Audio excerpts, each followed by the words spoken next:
right, example 2, we're describing our rule now. So now we got to find our lines of reflections. And when we're given a graph, it's not too bad because we can usually see it fairly quickly. On our graph, kind of visualize where that middle center is. So like here, for instance, we want to go right in the middle and see where we're reflecting. Well, I can kind of see that just by looking at it, that middle value is right here. And that is my x-axis. So again, there's different ways of describing it. So I could say a reflection over the x-axis. Again, that x-axis can also be referred to as y equals 0. So I could say reflection over y equals 0. You can also write reflections with subtext. So I could do something like a reflection of my y equals 0 line, or a reflection of my x-axis, like a big R, and then the subtext underneath is x-axis or y equals 0. So you might see your online course showing something like this. It just means a reflection over the x-axis or reflection over y equals 0.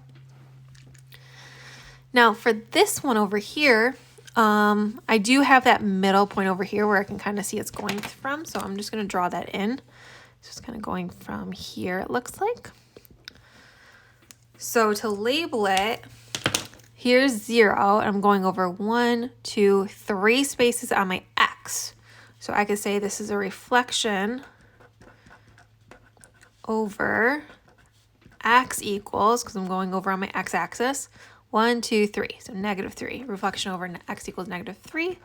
Or again, I could write that as a big R and then x equals -3 as a subtext.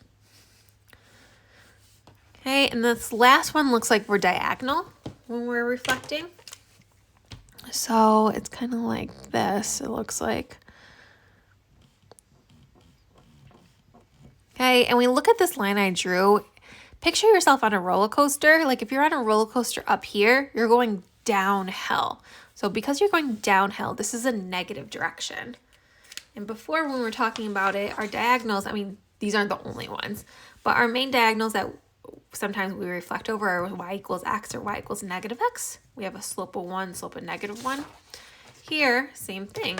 If you look, this line I drew has a slope of -1 because we went down 1 over 1, down 1 over 1, down 1 over 1, and it kept going like that.